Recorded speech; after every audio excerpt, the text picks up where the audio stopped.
Bismillahirrahmanirrahim. Assalamualaikum warahmatullahi wabarakatuh. Selamat datang di kelas artikel jurnal yang pertama.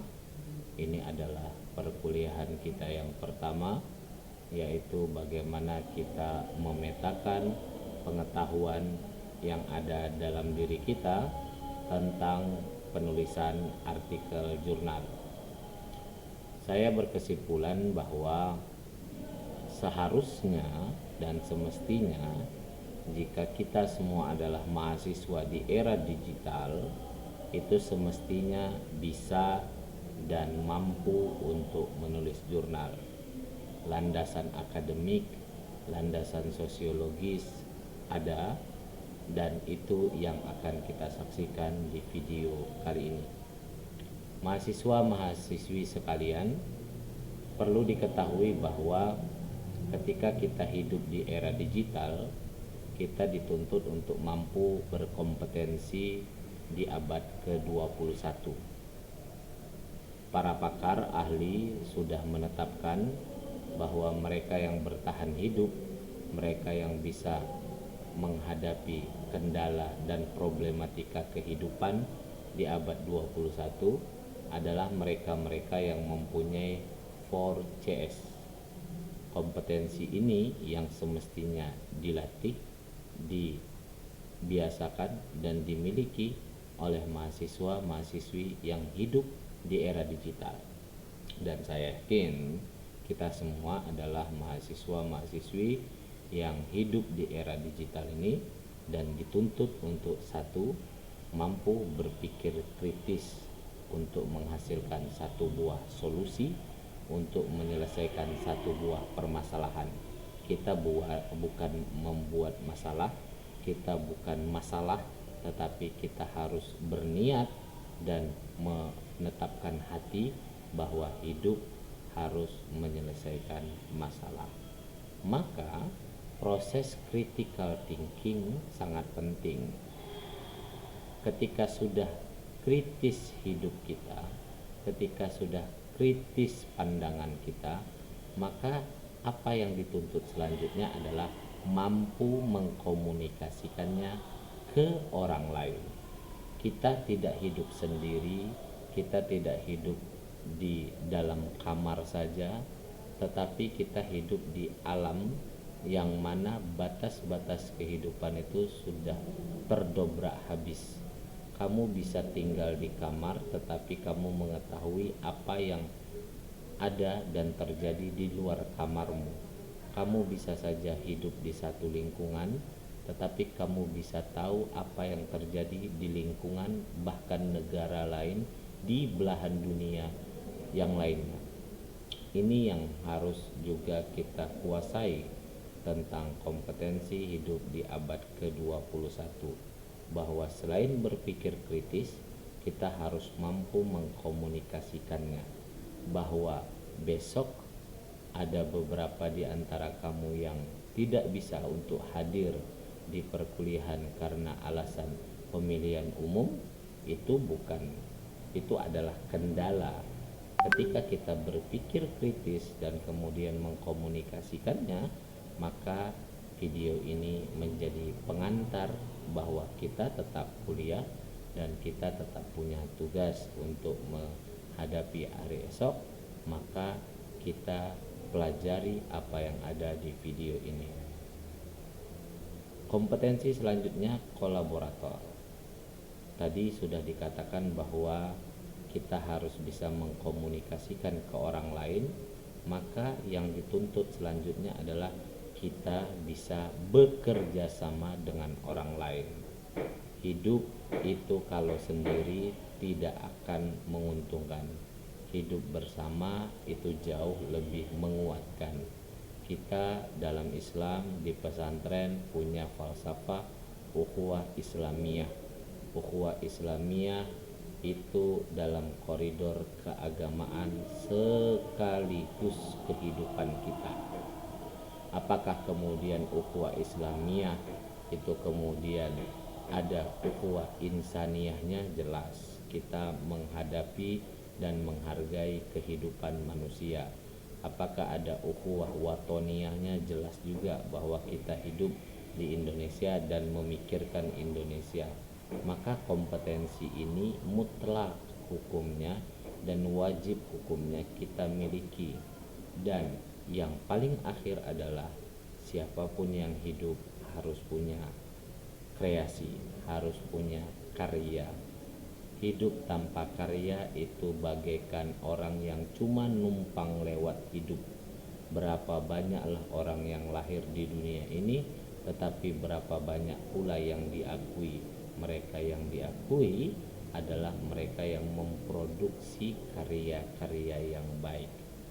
Dan uniknya adalah artikel jurnal, jikalau kita mampu untuk mewujudkannya, kita sudah mempraktekkan 4 kompetensi ini sekaligus. Kita yang pertama melatih pikiran dan daya pengetahuan kita. Kemudian kita mampu mengkomunikasikannya secara tertulis.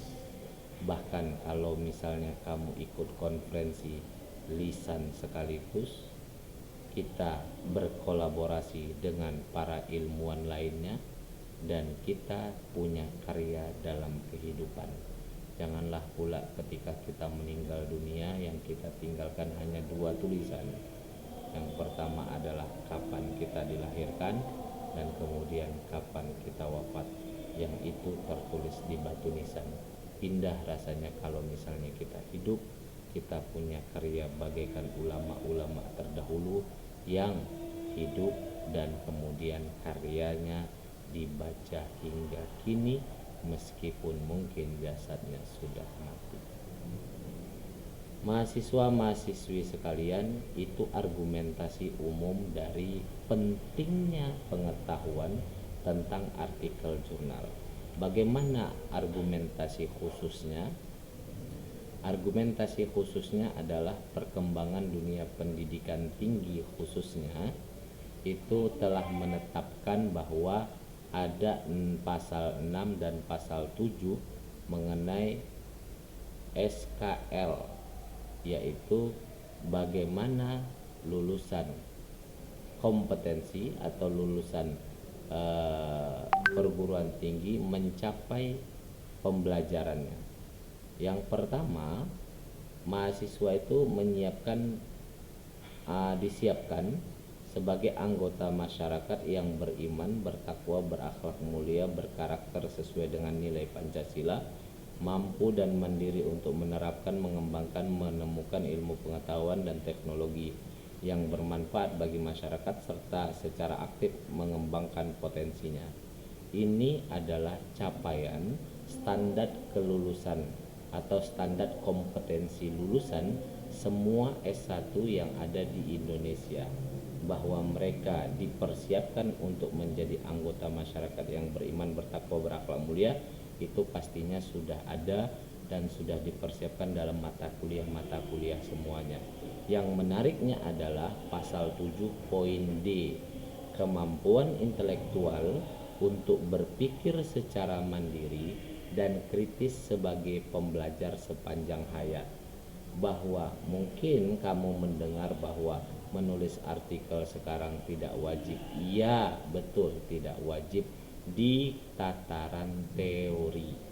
Tetapi tataran praktisnya adalah jika standar kelulusan mahasiswa ditentukan dengan mampu secara intelektual berpikir untuk belajar sepanjang hayat, maka S2 kamu hanya bisa dicapai nanti bila mana kamu mahir menulis jurnal.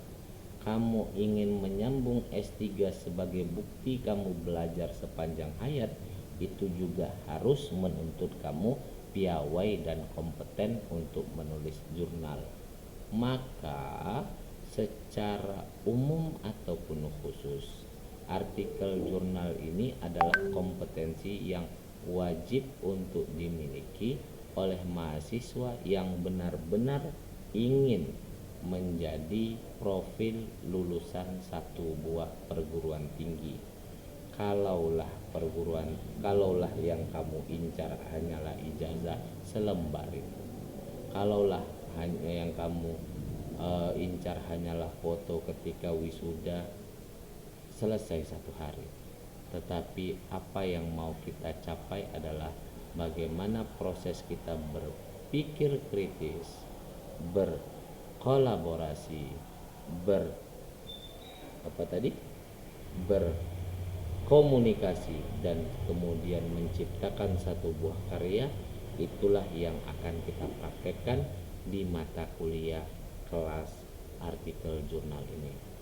Mahasiswa-mahasiswi sekalian, uniknya adalah uniknya adalah ketika dipertanyakan kepada kamu semua bagaimana sebenarnya menulis jurnal itu, maka 0 dari 17 orang, artinya tidak ada satupun yang tepat ketika menjelaskan bagaimana urutan yang benar dalam menuntaskan kegiatan penulisan artikel jurnal. Rata-rata semua berpikir bahwa menulis jurnal itu adalah mencari masalah penelitian dahulu, kemudian merumuskan judulnya, kemudian menuliskan artikelnya, kemudian mengedit dan merevisinya, kemudian mencari penerbitnya, kemudian mengirimkan jurnal ke penerbit yang dituju, dan kemudian menunggu dengan menulis artikel lain. 7 deret ini tidak salah, tetapi inilah yang menyebabkan banyaknya orang kecewa ketika satu buah karyanya tidak dihiraukan oleh banyak orang. Mengapa seperti itu?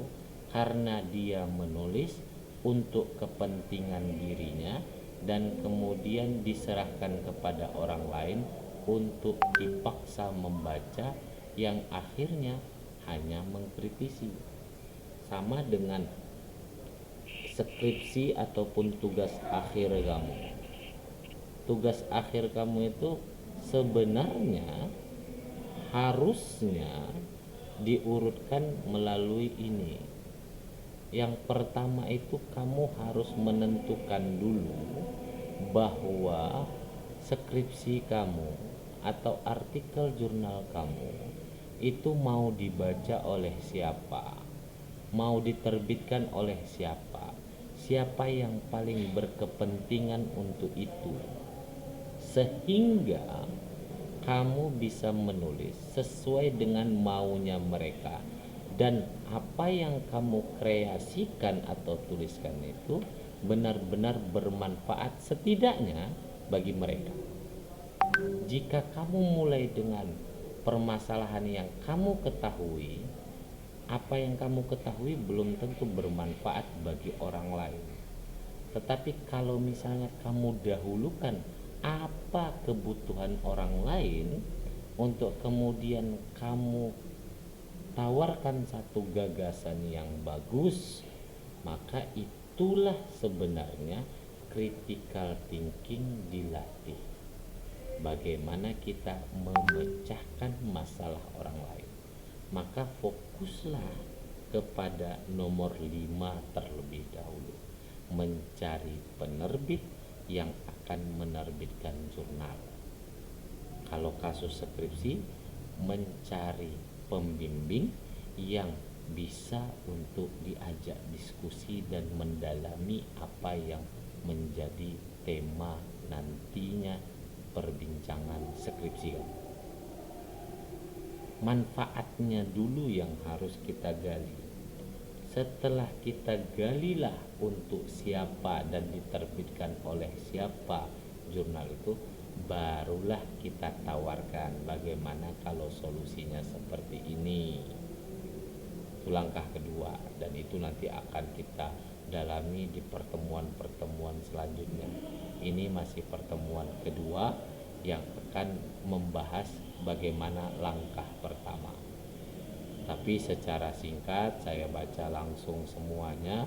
Yang pertama, tentukan karyamu akan diterbitkan dan dibaca oleh siapa. Yang kedua, kemukakan proposal tulisanmu. Yang ketiga, tegaskan kepentingan tulisanmu secara singkat, yaitu dengan judul yang menarik. Yang keempat, lengkapi tulisanmu sesuai selera dari penerbit dan pembaca tersebut.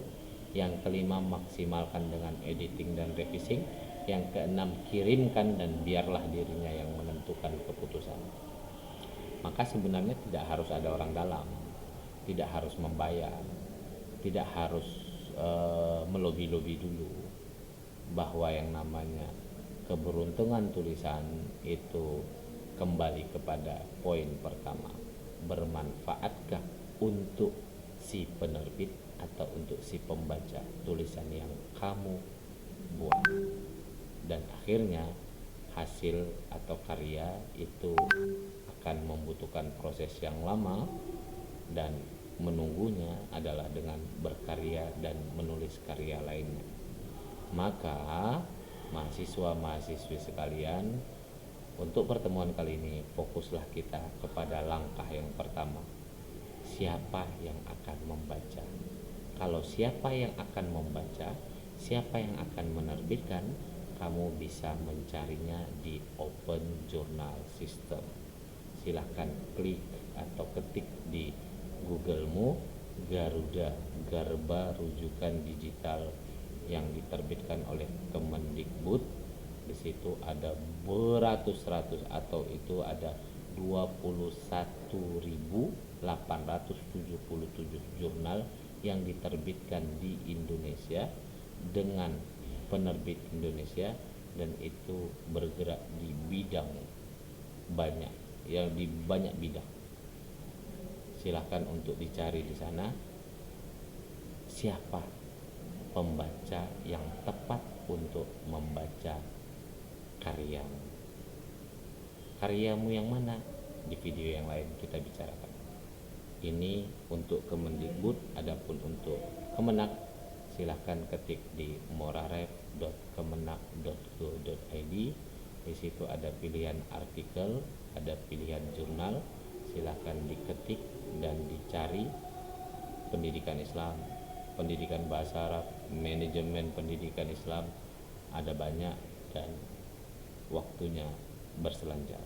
Assalamualaikum warahmatullahi wabarakatuh.